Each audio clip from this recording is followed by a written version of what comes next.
আল্লাহ মেহেরবানি করে আমাদের সবাইকে হায়াতে তৈবা সিফাতে কুলিয়ে দান করে যাবেন আমিন। মৃত্যু এমন একটা জিনিস, মুমিন হোক পাপিষ্ঠ হোক, জিন হোক মানুষ হোক পশু হোক, সবার কিন্তু মৃত্যুর একটা কষ্ট থাকবে, থাকবে না? থাকবে, থাকবে, অবশ্যই থাকবে। কারণ ইমানদার যে ব্যক্তি তার মৃত্যু হবে একটু কষ্ট হতে পারে, এমন হতে পারে পিপিলিকা কাটলে যেরকম ব্যথা হয় সেরকম হতে পারে, আবার তার থেকে বেশিও হতে পারে। তবে মৃত্যুর যে যন্ত্রণা এটা থেকে কেউই রেহাই পাবে না, আর মৃত্যুর যে নিশ্চিত এর থেকেও কেউ রেহাই পাবে না, পাবে।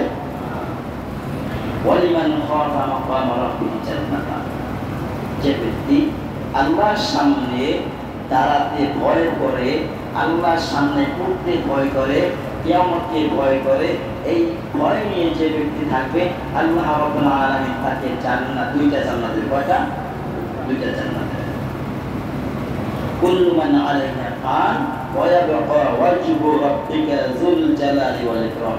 পৃথিবীতে যা কিছু আছে সব নিঃশেষ হয়ে যাবে, একমাত্র আমাদের রবের আকৃতি, রবের চেহারা, রব ছাড়া আর কেউ থাকবে না। তাই আমরা এই বিষয়টা একটু সতর্ক হই। আল্লাহ যতটুকু কোরআন হাদিস থেকে শুনলাম, কবরে যে তিনটা ভয়াবহ ঘাটি, ওসমান রাদিয়াল্লাহু তাআলা আনহু কবরের পাশে যখন যেতেন এমন ভাবে কান্না করতেন, কান্নার কারণ সে ভীতু হয়ে যেতেন আর দাড়ি পরে বেয়ে বেয়ে পানি করতেন। অন্য সাহাবীরা জিজ্ঞেস করছেন, আপনি এত কান্না করেন কবরের কাছে আসলে, যখন জান্নাত জাহান্নাম নিয়ে কথা বলা হয় তখন এত আপনি কান্না করেন না, এই কবরের কাছে আসলে এত কান্না করেন কেন? ওসমান রাদিয়াল্লাহু তাআলা আনহু বলেন, নবী করিম সাল্লাল্লাহু আলাইহি ওয়াসাল্লাম বলেছেন, মৃত্যুর পরে সর্বপ্রথম ঘাঁটি হলো কবর। এই কবরে যে আশ্রয় পাবে আল্লাহ রাব্বুল আলামিন সব জায়গা থেকে আশ্রয় করে দেবেন। কবরটা যদি আপনার জন্য যদি কঠিন হয়ে যায়, আল্লাহ রাব্বুল আলামিন আপনাকে আরো কঠিন বানাই দেবে পরবর্তী ঘাঁটিগুলো। আপনার জীবন যেমন হবে আপনার মৃত্যু তেমন হবে, আপনার মৃত্যু যেমন হবে আপনার কবর তেমন হবে, আপনার কবর যেমন হবে আপনার হাসর তেমন হবে, আপনার হাসর যেমন হবে তার থেকে ভয়াবহ হবে আপনার জাহান্নাম, ঠিক না?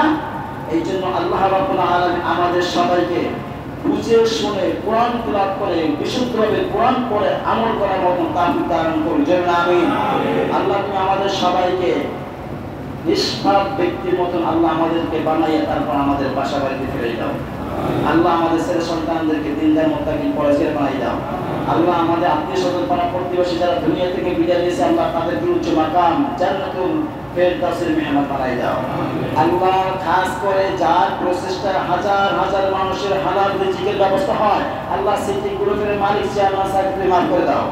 আল্লাহ তাকে উচ্চ মাকাম জান্নাতুল ফেরদাউসের মেহমান বানাই দাও। আল্লাহ তার প্রতিষ্ঠানকে আল্লাহ তুমি তোমার রহমত থেকে আল্লাহ রহমতের মাধ্যমে তুমি পরিচালনা করার ব্যবস্থা করে দাও। ওয়া আখিরু দাওয়ানা আলহামদুলিল্লাহি রাব্বিল আলামিন।